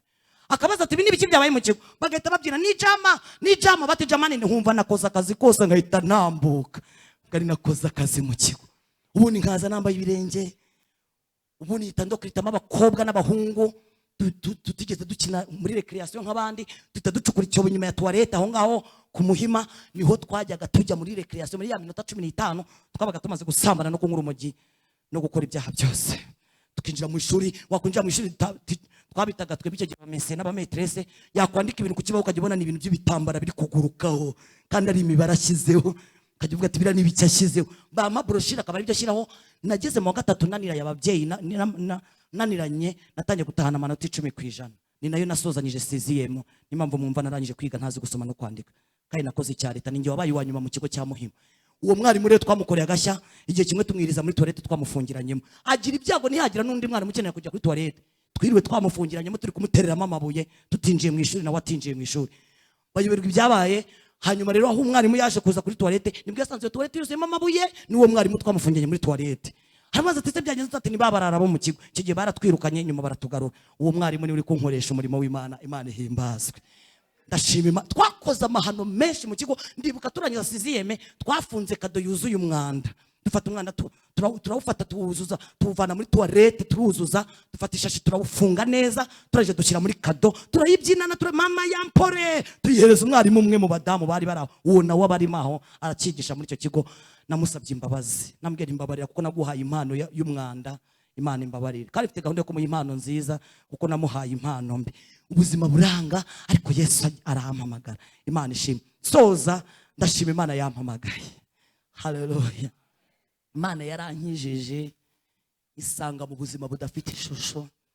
Narakamiritse mu buraya nyoboye indaya. Dufite condition 3 tugenderaho. Condition ya mbere nuko nta ndaya yari yemerewe kubyara, kandi mu ndaya nayoboye nta wabyariraga mu muhanda, nta wabyariraga muri bira buzima. Iyo yayitwitaga nayikuragamo. Twe dufite uburyo burenga bumwe bwo gukuramo izo nda. Icya kabiri nta ndaya yemerewe gushaka. Inda yashakaga twarayihigaga tukajya tuyibabaza tuyikubitira mu mihanda. Icya gatatu twe dufite umwenda w'akazi. Iyo nagusangaga ku muhanda utambaye umwenda w'akazi ukuranga, kuko twitwaga abadandaza amagara. iyo twagusangaga utadandaje amagara wambaye indi myenda itari y'akazi, twambaraga mukondo wazi na mini, imyenda ireshya abagabo. Iyo nagusangaga wifubitse naho imvura yabaga iri kugwa, nakwirukanaga ku muhanda icyumweru ukazagaruka uzi ko n'imbeho iriho utakutemerewe kwifubika. Nari mfite kondisiyo kandi bakazubahiriza kuko narabamanagingaga kandi bose nkababamo, nanjye nkora akazi kanjye. Cyakora njyewe nsa nk'ugakora gake kuko mfite akazi kenshi ko muri bo kandi bantunze. Niyo mpamvu mubona mvuyeyo nta rwembe banteye, nta cyuma, kuko nari umuyobozi ntakorwaho. Muzasanga indaya nyinshi zifite sinye z'umwuga. Impamvu nta sinye bampaye nuko nageze mu nkahita mbayobora. 13 nararwaye ngeze CH kababona ko nazigera mbyara nanashaka. Mama afashe ibihe byo gusenga, ajyanye ifoto bamuhaye muri mu byuma, ayijyanye imbere y'Imana, yamubwira ngo ndirahiye. Haleluya. Abaje gusenga, haleluya. Ikintu Imana yirahiriye hikirindanye nawe.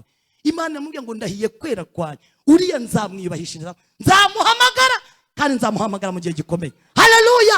Iramubwira ngo kandi uriya nzamuha abahungu n'abakobwa, nzamuha urugo rwiza, nzamuha umugabo umukwiriye. Imana irarahira, ibwira mama iramubwira ngo ibyo ubona njye si byo mbona.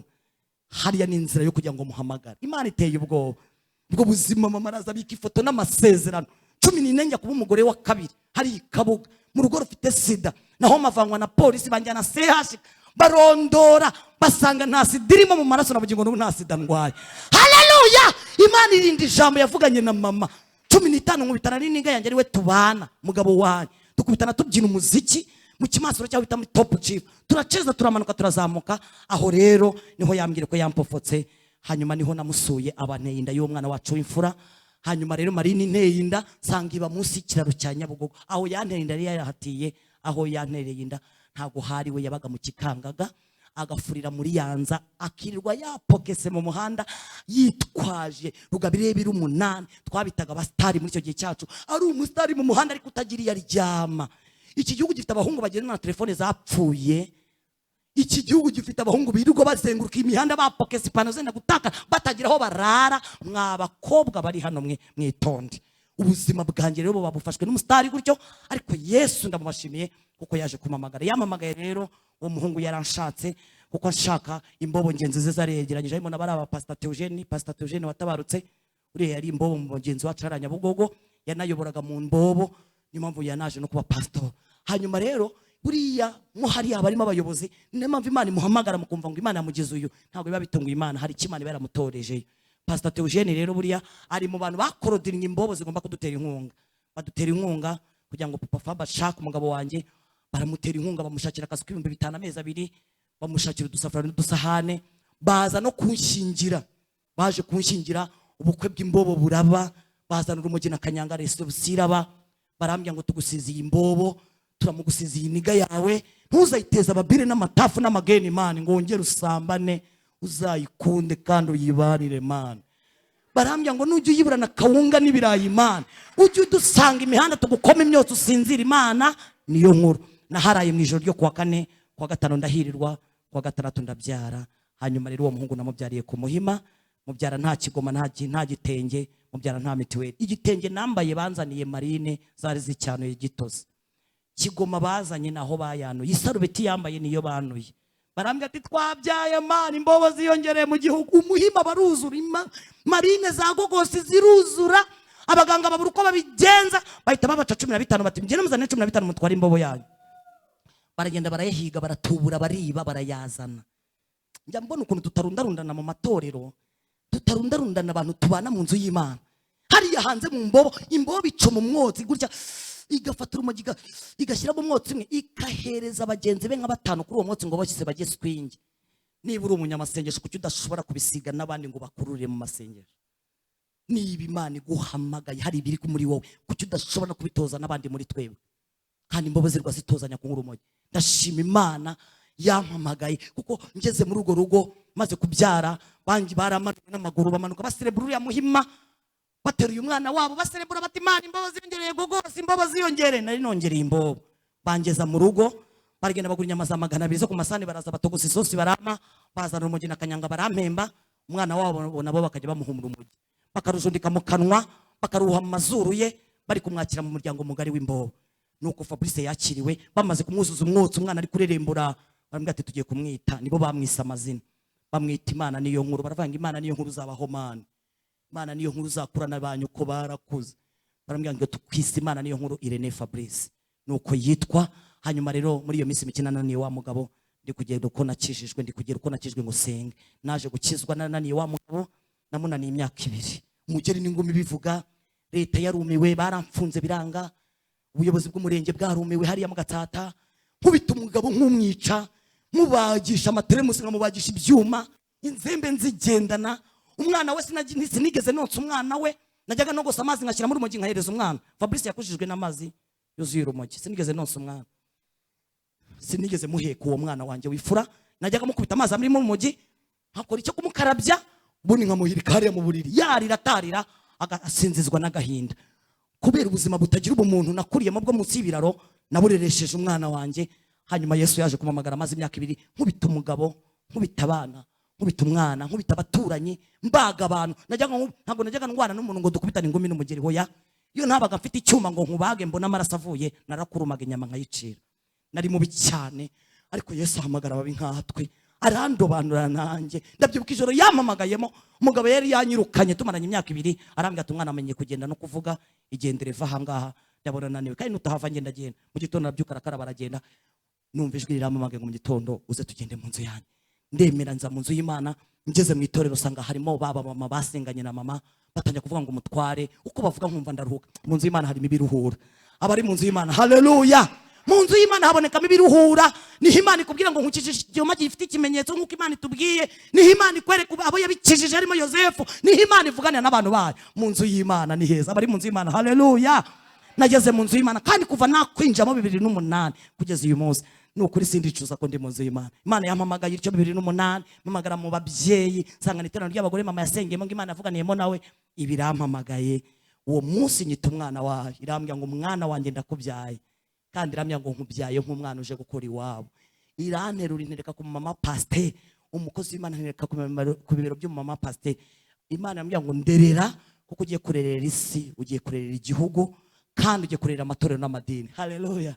Imana yambwira ngo ntimuzongere kugenda munsigiye umukozi. Nge natangiye vuga butumwa nabatizwa amazi menshi, gize umugisha ndabatizwa nyuma y'imyaka 2, kandi maze no kubatizwa nuzura umwuka wera nkomeza ivuga butumwa.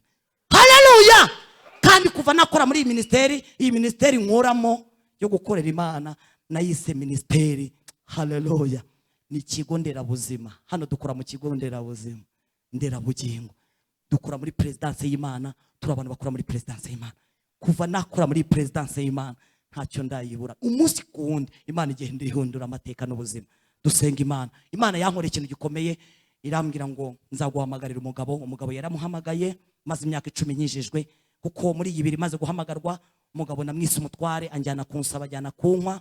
Haciye igihe gitoya Imana ikora ikintu gikomeye cyane, irambwira ngo nemeye ko unyura mu ishuri kugira ngo uzabo nshaka kubaho. Inyereka ko igiye kuncisha mu uruganda nanyuzemo rero n'urwo gutabwa n'umugabo imyaka 8. Iyo niga yanjye ni imyaka 8. Imana yambwira ngo ndashaka kugupima ko waretse uburaya koko, kuko Imana ntizagupimisha icyo utanyuzemo, Imana igupimisha icyo wanyuze. Imana ibabara ibyaha ariko ingaruka umuntu akazinyuramo. Nanyuze mu buzima bugoye, sohorwa mu nzu nambara ubusa, natawe n'umugabo muri karitsiye nabereyemo indaya, harimo babagabo twabanye baraterese, ariko nkajya mbabwira ngo ndi umukristo kandi nzahora ndiwe. Ndashima Imana yandinze mu myaka 8 umugabo akarinda garuka. Imana ikindindiye ubuhamya. Imana niyirindira umuntu ubuhamya, ni Imana igushoboza. Imana irandinda, indwanaho irandwanira iraneshereza. Umugabo aragaruka, aranakizwa, anyambika n'impeta. Haleluya. Imana irambwira ngo nkukuyeho umwaka w'uburaya, suzongera kuvugana ubutumwa umwaka w'uburaya. Irambwiye ngo dore nkwambitse impeta nk'ikimenyetso kikwereka ko nkukijije uburaya burundu. Haleluya. Bukeye induru ziravuga, mugabo baramwirukanye mu kazi, dukomeza ivuga butumwa nge nawe ryo kurwanya ibiyobyabwenge hirya no hino. Abantu baraseka, tuba ku YouTube n'amateleviziyo, abantu bati bavuga iby'uburaya bwabo. Imana yambwira ngo muvuga ibyo mushaka, kandi namwe nzabahuza n'ibyo mushaka. Ukora ibyo Imana ishaka izabahuza n'ibyo ushaka, kuko si bizanogera abantu ko babishaka, ariko Imana irabishaka. Imana ikeneye ko abantu bibahora, hari abo bikiza. Imana nikuzuza ibyo bari byo ukora, ni wigana ibyo abandi gukora ibyo Imana ishaka gukora. Ndashima Imana yuko yambwiye ijambo rikomeye. Iramya ngo nateze amatwi numva ukuntu abantu bakwisinzerereza, baravuga ngo wirguya uvuga uburaya n'ububobo n'umugabo wawe ntacyo mugira mukora. Ndi Imana igiye no kuguha icyo gukora, ujye uvuga ubutumwa ufite n'icyo gukora. Ubu Imana yampaye icyo gukora. Haleluya. biraryoshye. Imana iguha icyo gukora ukayikorera, nawe ufite ibyo wikindi wikora, udoda amahema nka Pawulo. Imana irabikora, inkuraho urusaku rwari rutumereye nabi n'umugabo, dukomeza umurimo na bugingo n'ubu turakorera Imana. Kandi natwe Imana iduhaye akagezi ko kugira ngo ako kagezi abari imbobo n'abakirindaya uyu munsi wa none nabo bakavomeho, tuvuga ubutumwa ariko tunakora ibikorwa. Uyu munsi wa none turashima Imana, dufite ikigo kitari gito hari Muhanga cy'abana bari kwiga ibyo kudoda. Nafasha abakobwa 10, 5 barananira, 5 ndabajyana. Uyu munsi bageze kure. Ejo bundi nari ndiyo bari kunyereka amajipo bidodeye bari kuyambara, bageze kure mu kumenya kudoda no gukora ama design, kandi bameze neza n'abana babo. Ibyo iyo mbibonye umutima wanjye urishima. Imana ihimbazwe. Imana iguhe ibigikubyaza umusaruro, nawe bibyaza umusaruro mu izina ryayo. Tujye gusenga Imana, tujye gusenga muri ubu buryo. Mwarya jambo twaganiriye rivuga ngo Imana igukijije ikinyoma gifite ikimenyetso. Abaje nonaha Imana yavuganye natwe ko idukijije ikinyoma gifite ikimenyetso. Icyo kinyoma rero uko kuntu cyateguwe kose, nubwo cyateguriwe kuri Yosefu, bakashyira se ikanzu, bayibaza umwana w'ihene, bayizirinze mu maraso, akarira akavuga ngo sinzigera mpora kugeza ubwo nzasanga umwana wanjye kuzimu. Ariko Yosefu yarariwe. Ndagira ngo dusenge Imana iguhuze n'ikintu cyawe kiriho wewe waruzi ko cyapfuye. Muhaguruke, ndagira ngo dusenge nk'uko Imana yahuje na Yosefu na se, bagahura, akamenya ko nubwo bamuzaniye ikanzu yari ikinyoma, Imana igira ikintu ikora ku buzima bwawe, iguhuze n'ikintu wari uzi ko cyapfuye nyamara gihari, iguhuze nacyo mu izina rya Yesu. Njyewe sinakimenya, Mwuka Wera niyamaye kukimenya bo mwese, ariko yambwiye ko Imana yambwiye ko ije gukiza abantu bayo ikinyoma gifite kimenye. Baragusekera, ariko Imana yakundumiye irambwira ngo hari ibihishwe muri wowe, hari ibintu Imana ibahishe kuri wowe bigiye gukoreka, kandi bimara gukoreka bazamenya ko burya yari ikinyoma gifite ikimenyetso. Tujye gusenga Imana. Umuntu wese muri twebwe nafata ikintu abona gisa nkaho yabohoye Imana, abona rwose, abwira Imana ati Mana, mama Fabrice amaze kuduha ubuhamya bw'imibereho yahashize n'iya none. Uri Imana ihindura ubuzima, uri Imana ihindura amateka. Ariko subungi iki kintu nyitegereje imyaka, mbaye igihe nyitegereje, nararindiriye, numvaga naranakubohotseho. Hano harimo abantu babohoye Imana. Urayibwira ati ndakubohoye, ndabona bitavamo. Nese ubundi ndabyizerera, iwacu byarahabaye, ndabyizerera. Se ubundi byava he? Imana yantumye ngo nkubwire we wateranye iteraniro, icyo wabohoyeho Imana nicyo Imana igiye guheraho. Haleluya! Icyo ngicyo ongera ukimeze imizi, nubwo wari waragiciye cyaravuanyweho n'imizi byose, ariko Imana irashaka ko wongera kukizerera, kikongera kikazamura imizi, kikazamura amababi, kikongera kikagira imbuto, ukarisoroma kuri izo mbuto, ukongera ukarya ukabwubwa neza. Satani arabizi neza ko impamvu yarakikubujije, impamvu muri wowe kitari kikimeze muri wowe, arabizi ko ariho inyenyeri y'Imana igiye kurasira. Iyo nyenyeri y'Imana rero ntabwo Imana ishobora kuburanya n'umugambi wayo. Umugambi Imana iwurindanye nawe. Muzamure ikiganza cy'iburyo dusenga Imana. Zamura ikiganza cy'iburyo dusenga Imana. Zamura ikiganza cy'iburyo. Namenye kuri se w'imigisha, Imana yimuri ibihe, herega sinakurekura. Namenye kuri se w'imigisha, Imana yimuri ibihe, herega sinakurekura.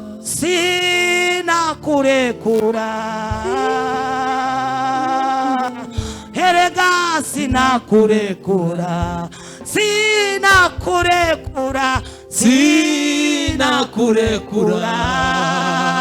Oh, hallelujah. Herega sinakurekura. Mana sinakurekura. Gira Imana kutayirekura. Herega sinakurekura.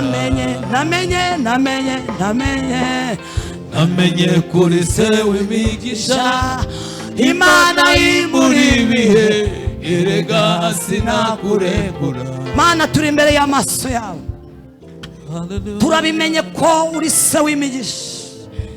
Ibintu byose tutahuye nabyo mu buzima bwacu Imana ibifite. Ibyo tutaboneshaga amaso y'umubiri urabifite. ibyo twari twarakubohoyeho tumenye ko wowe ukibifite mu kubidukorera. Turabisobanukiwe cyane, Himbazwe Yesu. tumenye ko ari ikinyoma gifite ikimenyetso, tumenye ko burya ariho inyenyeri yawe irihishwe. Turabimenye, turabimenye. Nubwo ikanzu ya Yosefu yuzuye amaraso ikabiri kwasi, nubwo Yosefu papa wari kumuririra, nubwo papa wa Yosefu ari kuboroga, nubwo ari kuvuga ngo azarinda ajya mu nda y'isi atarahozwa, ariko Yosefu ariho, Yosefu ariho, Yosefu ariho.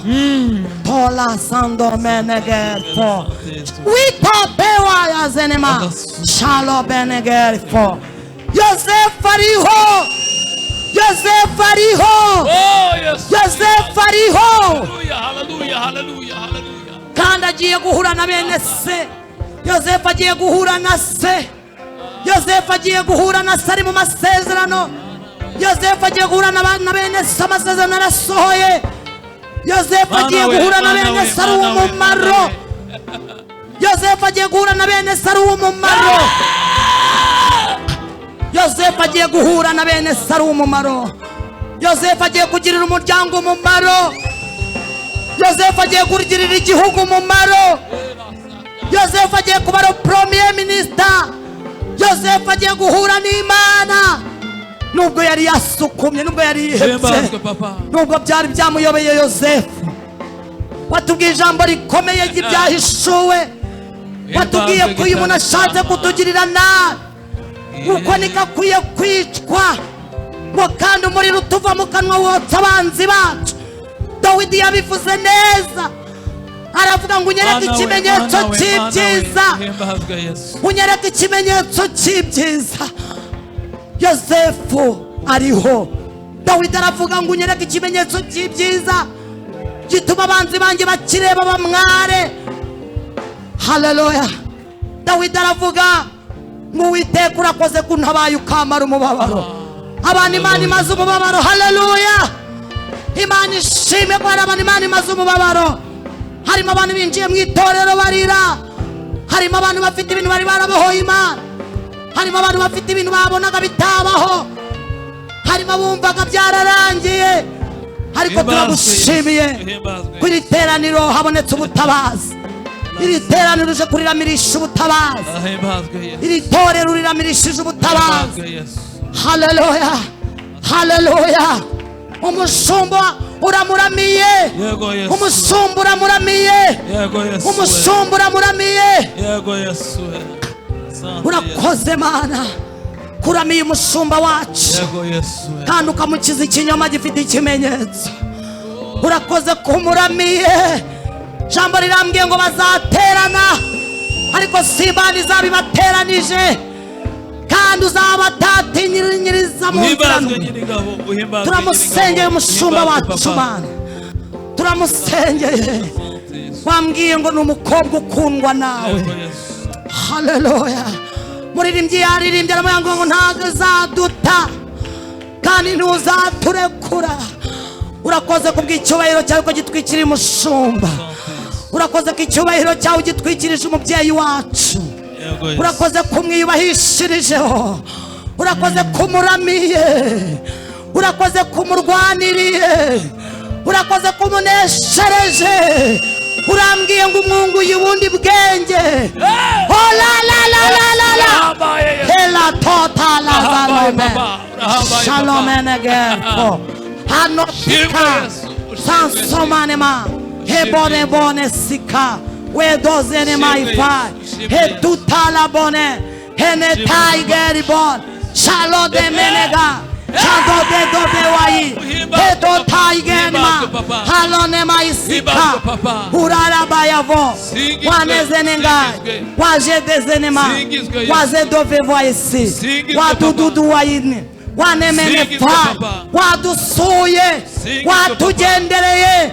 Watugendereye. Uvuganye natwe. Uyu mutima uvuganye nawo ndawusengeye kugira ngo utahe wizeye ibyo uvuganye nawo. Kandi uhereye none intekerezo z'uyu muntu uvuganye nawe mutima w'uyu muntu uvuganye nawe, ingingo zigize uyu muntu uvuganye nawe uri muri iri teraniro ntizikongere kubatwa n'ikinyoma gifite ikimenyetso, ntizikongere kubatwa n'ikinyoma gifite ikimenyetso. Udushoboze umuntu wese azirikane gukora kwawe, umuntu wese azirikane imbaraga ziri mu kuzirikana ibyo wakoze, umuntu wese umurengere ye kongera gutakaza imbaraga zo kuzirikana ibyo wakoze, kuko ariho hari ikiraro kigiye kutwinjiza mu byo ugiye gukora. Kandi ndagushimiye Mana ko ijambo ryawe ritanze ihumure, kandi urakoze ko ijambo ryawe rizanye impinduka. Urambwiye ngo ijambo ryawe rizanye impinduka, urambwiye ngo iri jambo rihuje n'impinduka ku muntu wese uri hano. Haleluya, haleluya. Urakoze ko tubeshejeho ubuzima buhindutse, urakoze ko amasengesho twasenze urakoze ko yahuje n'impinduka. Urakoze Mana, urakoze Mana. Ibyo abantu badutukiye nibyo uhereyeho. Hano harimo abantu batutswe bitwa amazina, urambwiye ngo uje guhera ku byo abantu badutukiye, ibyo abantu babonye tudafite, ibyo nibyo bikuzanye kuduha. Haleluya. Uri se w'imigisha, uri Imana yimuye ibihe. Haleluya, haleluya. Urakoze kubahishije izina ryawe, urakoze gusohoza ijambo ryawe icyo ritumye, urakoze kudukijije ikinyoma gifite ikimenyetso, kandi urakoze ku muntu wese, haleluya, umweretse ikimenyetso cy'ibyiza kugira ngo abanzi be bakirebe bamware.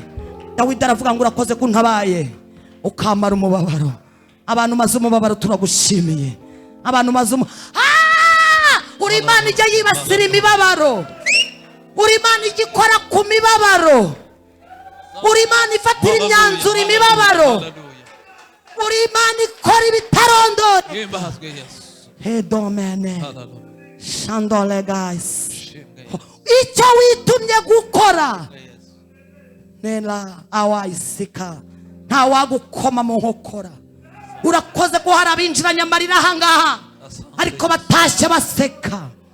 Urakoze ko hari abantu uri guhanaguza mushwari, hari abantu uri guhanagura iki cyamuriza. Urakoze kugifatiye umwanzuro, iki cyamuteye umubabaro w'ibirarane, amaze iminsi ababa yarira. Warabibonye kuko ntacyo uhishwa. Urakoze ko uyu munyamibabaro umumariye umubabaro mu itorero. Urakoze Mana, urakoze ko ikintu ukoze aha abantu bazahagarara bakagushima. Urakoze kuko ikinyoma gifite ikimenyetso mu byacu. Urakoze ku buzima bwacu bwari buri mu manegeka bunengekaye, urakoze kubuzuye. Urakoze ko hari ibintu bisubukuwe gukora, urakoze ko hari ibintu wiremeye ukabishyiraho ukabikomeza. Urakoze Mana. Itorero tugukomeye amashyi, itorero tugukomeye amashyi, itorero tugukomeye amashyi. Urakoze kubanye natwe, urakoze ko inyenyeri y'umuntu wese uri hano, urakoze kumuhaye kubona yaka izari zarazimye. Urambwiye ngo wakije inyenyeri ya buri wese, urambwiye ngo inyenyeri y'umuntu wese urayakije, urambwiye ngo inyenyeri yarazimye urakoze kuyakije, kandi urakoze ko ari umuyobora. Urakoze ko ari umuyoboro. Urambwiye ngo ushyizeho umuyoboro, urambwiye ngo ushyizeho umuyoboro, urambwiye ngo ushyizeho umuyoboro wo kuduhuza n'ibyacu. Urambwiye ngo ushyizeho umuyoboro wo kuduhuza n'amahirwe yacu. Urakoze kutugendesheje ukadushyitsaho amahirwe yacu ari. Urakoze Mana, urakoze. Umuntu wese wari waraburanye n'amahirwe, Imana ishimwe ko kukubereye umuyoboro kugira ngo uhure n'amahirwe yawe. Imana ishyizeho umuyoboro, kandi Imana ibiremye nonaha kugira ngo utavuga ngo wari usanzwe ubizi. Neza lala bone ela tobene shalone gere bone awidone nice. Hano harimo abantu batatu Imana ikuyeho akarengane. Labo shandomen. Hari abantu batatu Imana iburaniye imanza, kandi Imana ibahaye igisubizo kibanyura. Ni kuwite kubikora avuze. Hano harimo abantu babiri batashye, Imana irabemereye ngo bagende bakorere perime, noneho barayibonye. Aba bantu babiri Imana ibahaye aya mahirwe. Imana irambuye ikiganza cyayo, ntiwari kuzayibona. Imana iravugana nawe ngo iguhaye perime, genda uyikorere, Imana irabikwemereye. La zonema heto benefo. Imana iravuze ngo hano harimo ingo eshanu Imana ihaye ubuzima, zari zisenyutse, zaje hazirira. Harimo umwe wari wavuze ngo ararusezeye. Imana iravuze ngo reka kurusezera, genda wicare mu rugo rwawe, kuko n'Imana igize ikikora kandi irakiremye iragikomeje. Dore ikinyoma gifite ikimenyetso cyari kigusenyeye urugo. Imana iravuze ngo dore mu byikijije n'ingira zikijije, ni kuwiteka kubikora avuze. Imana iravugana namwe ngo dore ikuye uburara mu bana banyu. Wewe wari ufite umwana ubona wakunaniye, Imana irahiye kwera kwayo ngo uriya mwana imuhaye ubuzima, imukuyemo imbaraga y'uburara. Imana imwambuye abadayimoni bireba. Dore yanywaga ibiyobyabwenge, umutima wawe wari wirabuye, Imana iguhaye ihumure. Irakubwiye ngo kubwayo irabyikoreye, kandi ngo nta cyatuma izina ryayo ritukwa. Ni kuwiteka ava. Irabwira umuyobozi wayoboye iyi gahunda ngo Imana irahiye kwera kwayo, ntabwo uzigera ugendera ku mbago. Imana igukijije ubumuga, Imana igukuriyeho ubumuga. Abadayimoni bari baguteze ngo baguce amaguru, Imana iravuze ngo ntabwo igutanze mu maboko y'abanzi bawe. Imana iravuze ngo amaguru yawe ararinzwe. Aya masaha Imana irahiye kwera kwayo ngo ntacyo uzaba, ntacyo uzaba. Kandi Imana ivuganye nawe ngo dore kuremeye umugisha ufite ibihamya. Imana iravuze ngo irawuremye kandi ufite ibihamya byivugira. Ni bimwe mu bintu bizajya bigenda bivuga aho utaravuga. Imana iravugana nawe ngo dore ntacyo uzaba, nubwo ibico by'abagome bihora biguteze. Imana iravugana nawe ngo dore gukijije umwuka w'ubwoba bwo gutinya abantu. Imana irakurengeye. Imana iravugana nawe ngo fata mikoro udasukuma, udafite ubwoba. Imana izashyigikira ijambo ryawe nk'uko yashyigikiye irya Samweli. Kandi ngo amagambo yose Samweli yavugaga Imana yaraherekezaga. ngo uko niko Imana igiye kugiherekeza ijambo uvuze. Imana iragushyi shalone tiger bone fai heno titala bone heno laze ne vaiger shadomene wa heto tita peya zonema hano dezoneger shalomenega edo didi waibon. Imana iravuze ngo iki gicaniro kiri hano iragitwikiriye, kandi gitwikirije igitereko kitabaza. Imana iravugana namwe ngo nta wakizimya ngo abishore. Imana iravugana namwe ngo dore abafite imbeho mu gihe kigiye kuza, bagiye kuza bihuta ari benshi. Dore abafite ubwoba bw'ibihe, dore abafite ibibazo bitandukanye, Imana igiye kujya ibirangiriza aha hantu. Imana igiye gukorana namwe mu buryo bushya kandi sitazi. Imana iremye uburyo bushya, Imana iremye uburyo bushya muri iri torero bwo gukorana n'abanyamena lazone, bwo gukorana n'abanyempano. Abanyempano abanelazoleza lawa bevozenama. Imana iravugana namwe ngo dore impano z'abanyempano muri iri torero irazejeje kugira ngo zikore, kuko si igihe cyo kuziryamisha, ni igihe cyo kuzikoresha kugira ngo mukore umurimo wiyabahamagaye hakiri ku manywa. Kandi Imana iravugana namwe ngo dore ikuye umwuka w'urupfu muri iri torero. Imana ikuye umwuka w'urupfu. Imana irahiye kwera kwayo ngo niyibarinze kandi irabaramiye. Iravugana namwe ngo dore inyenyeri yayo iraha hantu. Urakoze Mana, turagushimiye kuvuganye natwe, kandi tugushimiye kuvuga ibyo ugiye gukora ndetse uri gukora.